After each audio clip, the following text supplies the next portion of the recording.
আসসালামু আলাইকুম, তোমরা সকলে ভালো আছো আশা করি। তো তোমরা যারা এইচএসসি 27, তোমাদের আর কিছু দিনের মধ্যেই কিন্তু কি শুরু হয়ে যাবে, তোমাদের কলেজে অ্যাডমিশনের প্রসেসটা শুরু হয়ে যাবে। তোমাদের ভালো কলেজ চয়েস করতে হবে, সুন্দর একটা চয়েস লিস্ট তৈরি করতে হবে। কারণ তোমার কলেজের উপরেই তোমার সামনের এইচএসসি পুরো লাইফটা মানে নির্ধারিত হবে। আর এইচএসসিতে যদি ভালো কলেজে না পড়ো, যদি সুন্দর জায়গায় না পড়ো, তাহলে কি হবে? তুমি টাইমটা ভালো মতো তুমি ইউজ করতে পারবে না, আলটিমেটলি ভালো কোথাও চান্সও পাবে না ইউনিভার্সিটির ক্ষেত্রে। তো সেক্ষেত্রে কি হবে, তোমার নেক্সট যে লাইফটা পুরোটাই হেল হয়ে যাবে। কারণ তখন আর কি কোনো কিছু করার থাকবে না। তো এখন আমাদের সবকিছু করার আছে। আমরা ভালো, তোমার জন্য যেটা ভালো সেই কলেজটা কিভাবে তুমি নির্ণয় করবা, সেটা আজকে তোমাদেরকে আমি বলবো। তো দেখো, তো তুমি আসলে তোমার কোন কলেজে পড়া উচিত? তোমার কি বাসা থেকে পড়া উচিত, নাকি বাসা থেকে বের হয়ে তুমি ঢাকায় আবার চলে আসবা? তো দেখো, সবার আগে কথা হচ্ছে, যদি তুমি ঢাকায় আসো, তাহলে যেসব কলেজের জন্য আসবা, এনডিসির জন্য আসবা, মেয়ে হলে এইচএসির জন্য আসবা, অথবা যে মনে করো রাজুক আছে, রাজুক, আদমজি, এইসব যে কলেজ আছে, এইগুলা বিখ্যাত যেসব কলেজ আছে, রিনাউন্ড কলেজ, এইসব যে কলেজে যদি তুমি পড়তে পারো তাহলে তুমি আসো। তাছাড়া ঢাকায় আসার কোনোই দরকার নাই। এইচএসসি লাইফে কলেজ যে খুব বড় একটা রোল প্লে করে সেমন তেমন একটা কিছু না। মেইন জিনিস কিন্তু তোমারই, খেলা দেখাতে হবে তোমাকেই। তো সবচেয়ে ভালো হয় যদি তুমি বাসায় থেকে পড়তে পারো। কারণ এইচএসসি লাইফটা খুবই স্ট্রেসফুল। এখানে মনে করো তোমার যদি পড়াশোনা বাদ দিয়া আরো হাবিজাবি অনেক কাজ করতে হয়, তাহলে কিন্তু পড়াশোনায় হ্যাম্পার হবে। আর হাবিজাবি কাজ আছে আবার কি, মনে করো তোমার খাওয়া নিয়ে টেনশন, তারপর টাকা নিয়ে টেনশন, তারপরে মনে করো নিরাপত্তা নিয়ে টেনশন। এগুলো কিন্তু সব ঢাকায় হলে তাইলে কিন্তু হবে। বাসায় থাকলে এই প্রবলেমগুলো তুমি ফেস করবে না। তাহলে তুমি বাসা থেকে পড়বা। তাহলে তোমার আসলে তাহলে কোন কলেজটা সিলেক্ট করা উচিত? তো কলেজ সিলেক্ট করার সময় অবশ্যই খেয়াল রাখবা সেই কলেজের এইচএসসি রেজাল্ট কেমন, অ্যাডমিশনের রেজাল্ট কেমন। কারণ এইচএসসি এবং অ্যাডমিশনে যেসব কলেজ টপ থাকে, সেসব কলেজে তোমার পড়া উচিত। তাহলে তুমি সেখান থেকে টপ করার চান্সটা অনেক বেড়ে যায়। তাহলে এইটা কবেরটা দেখবো? তুমি করোনাকালীন এইচএসসি রেজাল্টটা দেখো না। এই করোনাকালীন এইচএসসি রেজাল্টটা দেখো না, তুমি তার আগে বা পরে তখনকার এইচএসসি রেজাল্টটা দেখবা। আর অ্যাডমিশন তুমি বিগত 4-5 বছরে দেখলেই হবে, করোনা এখানে কোনো ম্যাটার করবে না। তো এইগুলো দেখে তোমার মনে হবে না এই কলেজটা আসলে ভালো, তোমার সেখান থেকে কি করা উচিত, তোমার অ্যাডমিশনটা নেওয়া উচিত। এরপর দেখো, তোমার দেখতে হবে সেই কলেজে রেগুলার ক্লাস এক্সাম সব হয় নাকি, টিচাররা আবার ফাঁকি দেয় নাকি। কারণ রেগুলার ক্লাস এক্সাম হলে তোমার নিজেকে ইভালুয়েট করতে তুমি পারবা, তোমার দেখতে পারবা যে তোমার কোথায় গাফিলতি আছে। তাহলে ভালো তুমি এইচএসসি তে করবা। এরপর দেখো, যেটা সবচেয়ে ইম্পর্টেন্ট জিনিস, সেটা হচ্ছে ডিস্টেন্সটা কেমন। কলেজ থেকে তোমার বাসায় ডিস্টেন্সটা কেমন হওয়া উচিত? সর্বোচ্চ 30 মিনিট, 30 মিনিট, 1 ঘন্টার ডিস্টেন্স হওয়া উচিত তোমার কলেজ থেকে। এর থেকে যদি বেশি হয়, তাহলে ওই কলেজ বাদ দাও, ওই কলেজে পড়ার দরকার নাই। অথবা তুমি ওইখানেই বাসায় শিফট করো ফ্যামিলিকে নিয়ে, তাহলে হবে। তাছাড়া তুমি আসতে যাইতে যদি 2 ঘন্টা, 3 ঘন্টা, 4 ঘন্টা নষ্ট করো, তাহলে তুমি বাসায় পড়ার কিন্তু সময় পাবে না। কারণ তোমার কলেজের ক্লাস, তারপরে তুমি কোচিং এর ক্লাস করে বাসায় তুমি সর্বোচ্চ 3-4 ঘন্টা সময় পাবা। কারণ এর মধ্যে যদি আবার তুমি জার্নি করো বাসে, তাহলে বাসায় এসে তোমাকে এক্সট্রা আবার 2 ঘন্টা ঘুমাতে হবে। তাহলে তুমি পড়ার সময় পাবে মাত্র 2 ঘন্টা। 2 ঘন্টা পরে এইচএসসি তুমি কিছুই করতে পারবে না। তাহলে অবশ্যই ডিস্টেন্স যাতে খুব বেশি না হয়, সেটা খেয়াল রাখবা। এরপর এমন কলেজ চয়েস করবা যেখানে কোনো ফালতু রেস্ট্রিকশন নেই। যেন তারা না বলে যে তোমার এটা করা যাবে না, ওইটা করা যাবে না, এই কোচিংয়ে পড়া যাবে না, তারপর এগুলা করতেই হবে, আমাদের কাছে পড়তেই হবে। ওইসব যদি কোনো রেস্ট্রিকশন থাকে, তো tata bye bye to this college.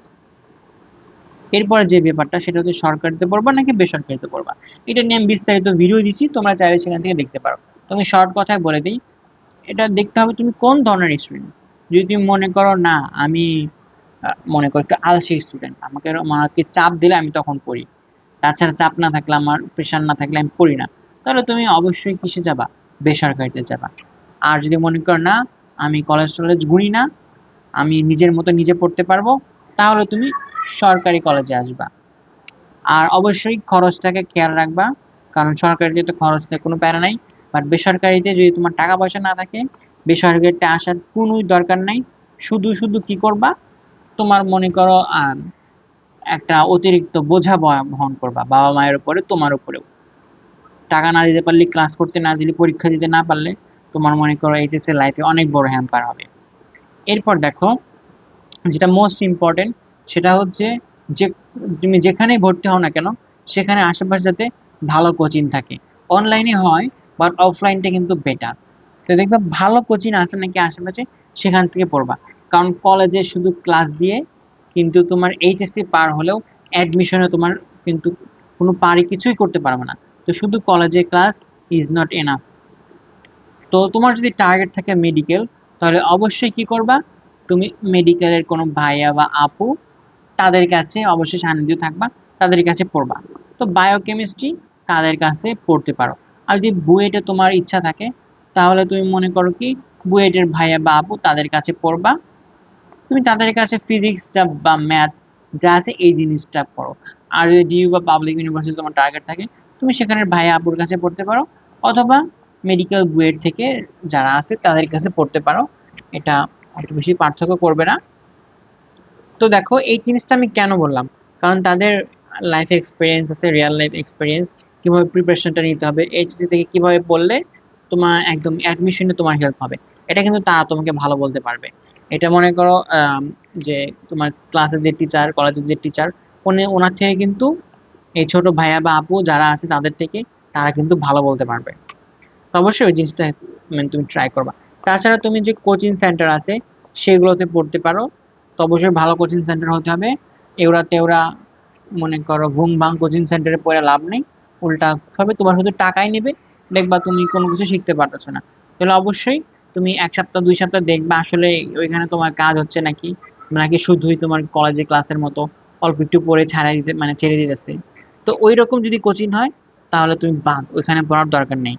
তো তারপর তুমি কি করতে পারো, যে অনলাইনে পড়তে পারো। অনলাইনে পড়বা, অনলাইনে যেসব টিচার আছে শুধু বেস্ট বা বড় টিচার এরকম দেখলে হবে না, তুমি যার ক্লাসটা বোঝো তোমার তার ক্লাসই করতে হবে।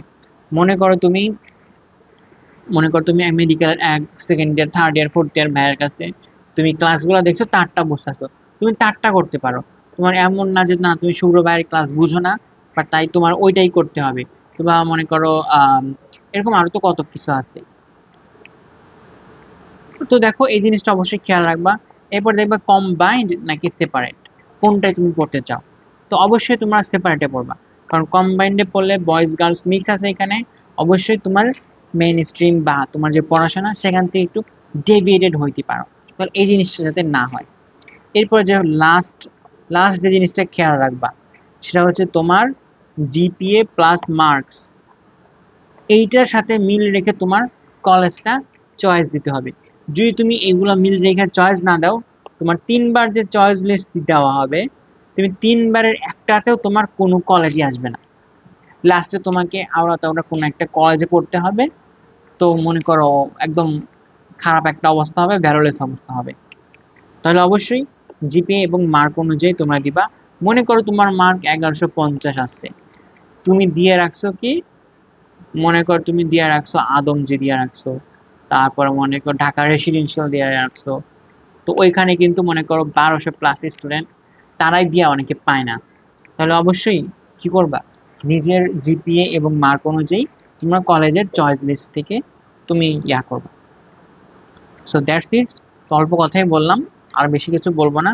এগুলো খেয়াল রাখো, আরও সামনে অনেক কিছু বলবো, ওগুলা তোমরা যদি সাবস্ক্রাইব না করো তাহলে কিন্তু জানতে পারবে না। তাহলে অবশ্যই যারা পর্যন্ত আসছো অবশ্যই সাবস্ক্রাইব করো, লাইক কমেন্ট শেয়ার, এগুলো আর বললাম না, এগুলো নিজে থেকেই করো। তো আবার পরবর্তীতে কোনো ভিডিও নিয়ে তোমাদের সাথে দেখা হবে। আজ এ পর্যন্তই। আসসালামু আলাইকুম।